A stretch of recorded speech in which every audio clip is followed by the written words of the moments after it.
Welcome to Module 46 in the series of lectures on statistical quality assurance and statistical process improvement. We've been discussing the design and analysis of experiments, beginning with methods that take no account of any kind of factor structure in the experiment, then speaking in the last few modules about so-called two-way experimental analysis or analysis of two-way experiments where there are two factors. In this module, we're going to begin to talk about higher way studies where there are not just two factors, but there are so-called P factors. We're going to do that in the context where every factor has two levels, two possible settings, if you will. The rationale for that is twofold. In the first place, there's some special notation and structure that makes analysis of so-called 2 to the P studies or 2 by 2 by 2 by 2 studies particularly easy and tractable, transparent. The second is that if one has many factors, if one has P factors, it's rare that one can afford experimentation with many more than two levels of the factors. And so 2 to the P studies are, there's good reason to begin with them. If you're interested in material on higher numbers of levels for factors, there are plenty of good books on the subject, but for this introductory material, we're going to stick to two-level factors, P factors. As our motivating example, we're going to use a so-called 2 cubed factorial data set. That is, it's a data set taken from a book by Boxhunter and Hunter called Statistics for Experimenters. This notation means that there are three factors having two levels each, so it would be a 2 by 2 by 2 factorial or a 2 cubed factorial. This table lays out what the factors and the settings or levels of those factors are. There was a temperature factor, a concentration factor, and a catalyst factor. Temperature had a quote-unquote low level of 160 degrees and a quote-unquote high level of 180 degrees. Concentration had a low level of 20% and a high level of 40%.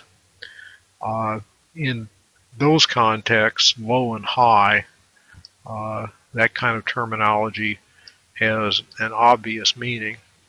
But it's going to be useful to use that kind of language even when there's no order necessarily involved in the two levels of a factor. So one might have two different catalysts and there be no particular reason to name one of them number 1, the other one number 2.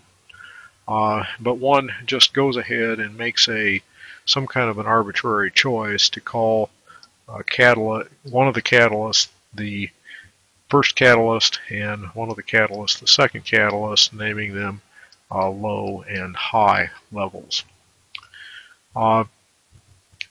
In this pilot plant study that leads to the data that we're going to use in this and subsequent modules, there were 2 runs of the pilot plant made at each combination of levels of those 3 factors.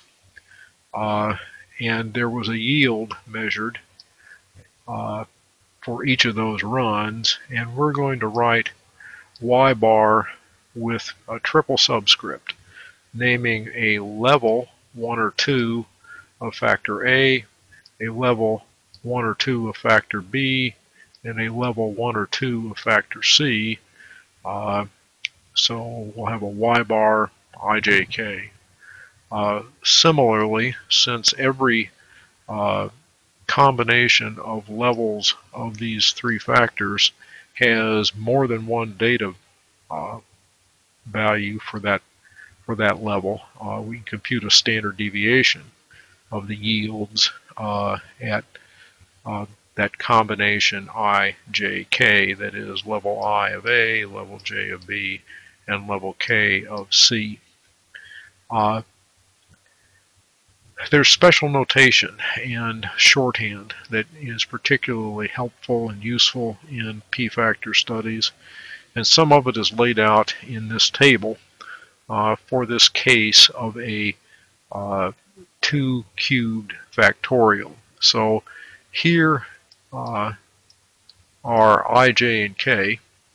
I running 1 to 2, J running 1 to 2, K running 1 to 2. And here laid out in sort of truth table fashion, if you will, are all 8 combinations of 1 and 2 for I, 1 and 2 for J, 1 and 2 for K.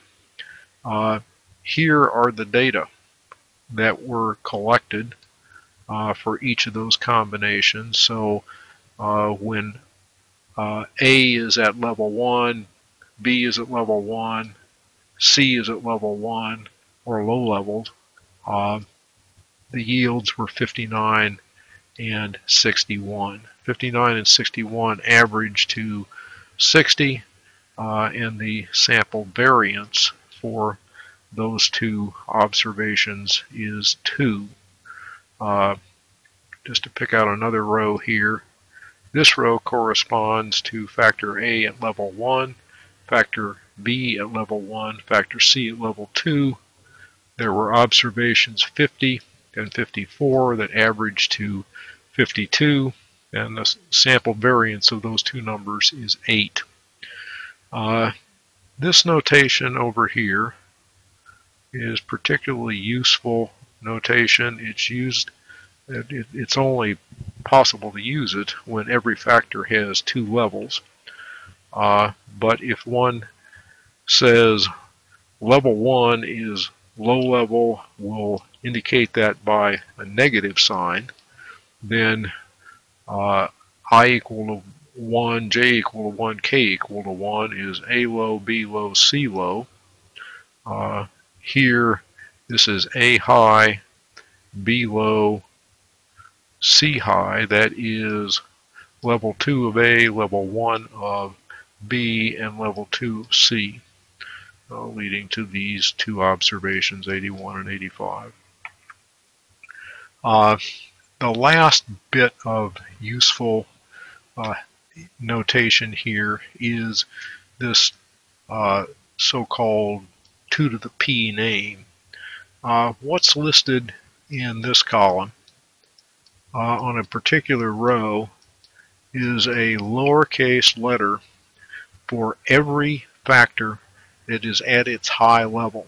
So if I look on the second row, only A is at its high level.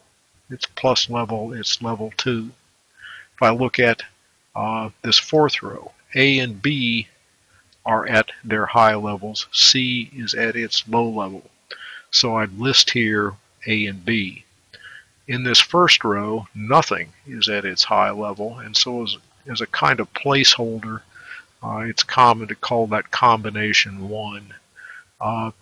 These names are useful shorthand that is often thought of as more understandable, easier to keep track of than these triple subscripts I, J, and K.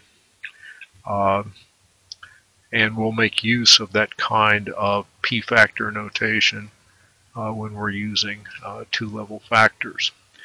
A particularly useful little diagram for understanding the structure of a 2-cubed factorial is this. What I've drawn here is a cube. Thinking of factor A as having low and high levels, factor B as having low and high levels, and then factor C as having low and high levels. And I put on the corners of the cube the y bars. So this corner down here, the lower left front corner, so A is low, B is low, C is low, that's y bar for combination 1.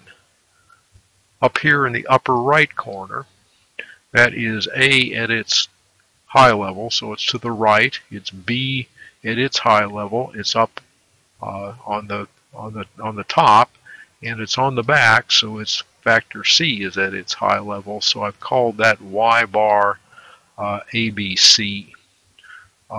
That's a helpful kind of way to think of the set of combinations of 3 factors, each at 2 levels, and we'll make use of that as we go along in this example.